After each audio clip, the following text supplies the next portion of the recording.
Hoje eu quero compartilhar com você do prefácio de um livro de Brennan Manning chamado Meditações para Maltrapilhos. E diz assim: os dicionários definem maltrapilho como esfarrapado, roto, pilintra, mendigo, pedinte.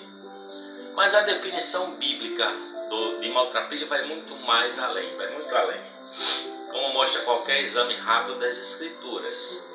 Ao passarmos tranquilamente pelos corredores da história da salvação, observamos que Deus sempre demonstrou um afeto especial pelos pobres pequeninos, pelos humildes de coração. Desde o instante em que a teocracia é formada no Monte Sinai, Javé quis de Israel a compreensão de que ele esperava algo mais de seu povo eleito que a mera observância externa à lei mosaica. Com o passar dos anos, foi ficando cada vez mais evidenciado para os israelitas o fato de serem exatamente os maltrapilhos, os anauim, literalmente pequenos e pobres, como era chamado em hebraico, o objeto especial da ternura e da compaixão de Deus. A princípio, o termo maltrapilho tinha contornos somente sociológicos ou econômicos. Os maltrapilhos eram os desabrigados, os sem terra, os meninos e as meninas de rua, os despojados a quem um dia Deus tornaria novamente prósperos. Mais tarde, com a influência do profeta Isaías, o termo adquiriu sentido espiritual de enorme profundidade. O ministério de Isaías iniciou-se com a visão de Deus. Assentado num trono alto e exaltado, acima dele estavam serafins e proclamavam uns aos outros: Santo, Santo, Santo é o Senhor dos Exércitos. A visão deixou em sua alma uma marca incandescente e indelével. Deus é totalmente outro. Os sentimentos humanos não podiam tocá-lo e o pensamento humano não era capaz de contê-lo.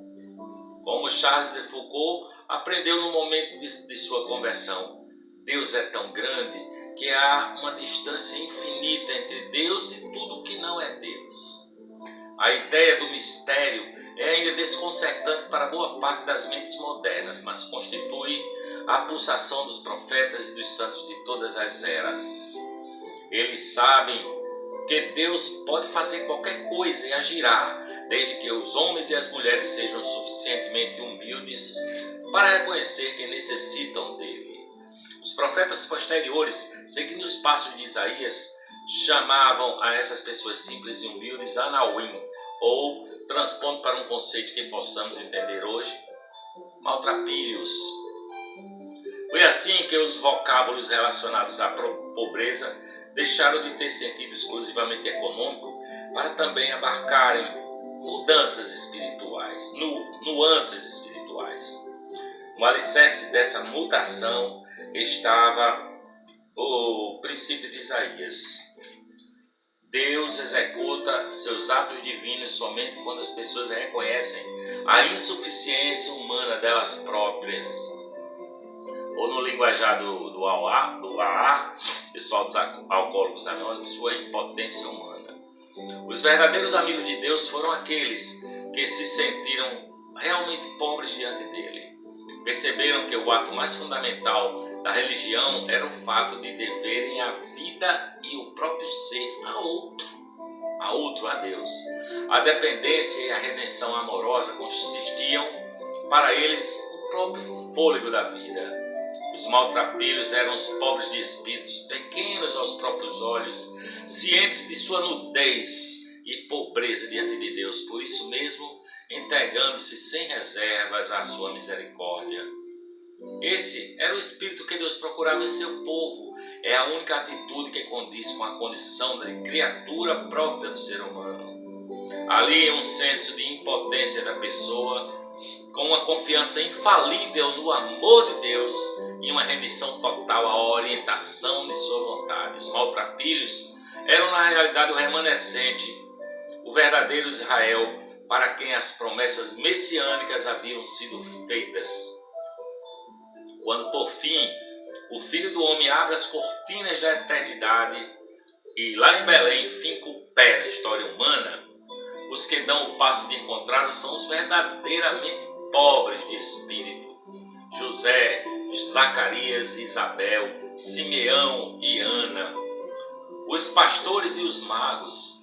Estes formaram sua corte, o remanescente sagrado de maltrapilhos prometido pelos profetas.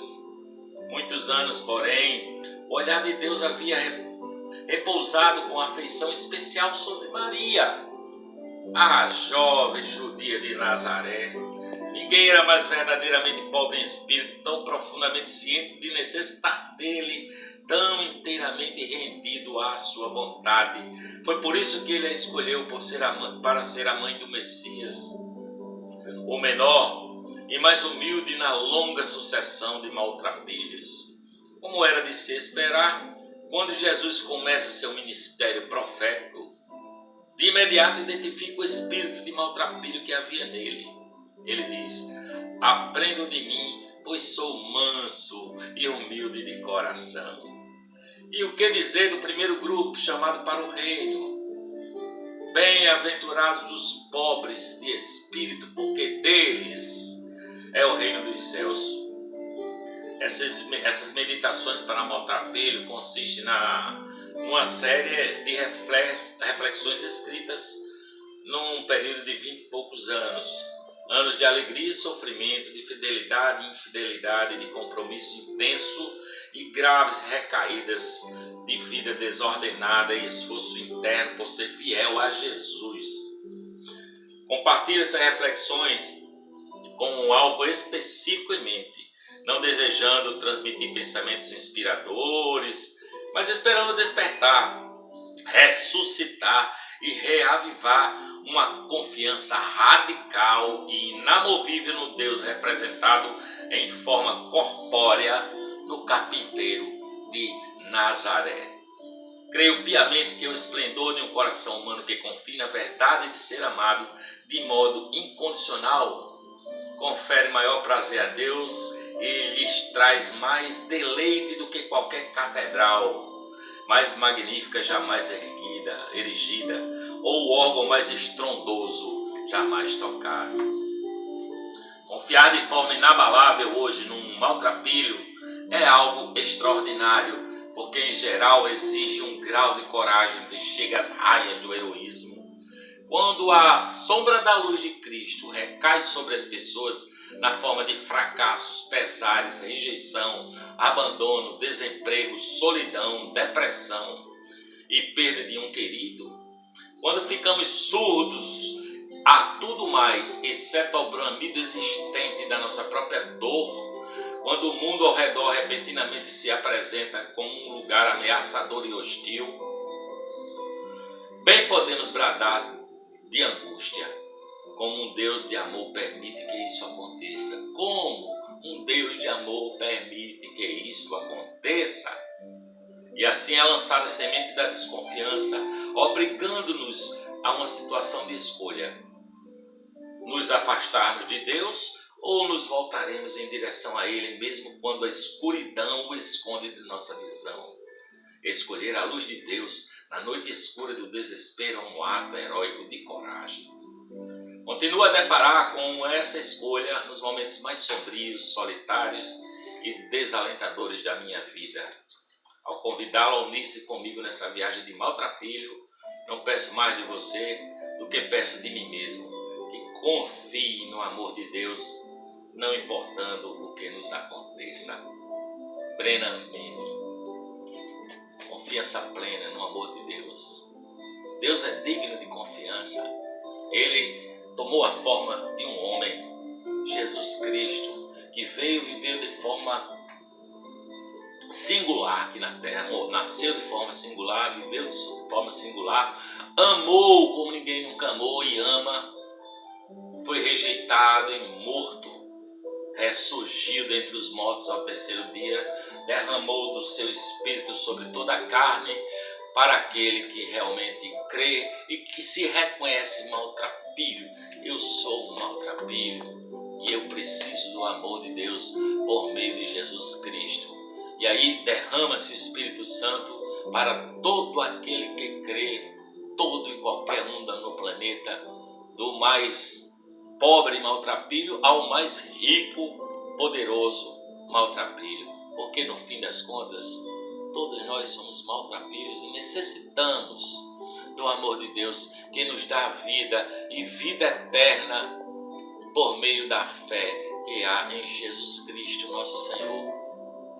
Medite nessas palavras, graças a Deus pela vida de Brennan Manning, e já está usufruindo da glória eterna, dos pátios celestiais com Jesus. Beijo no seu coração e amém.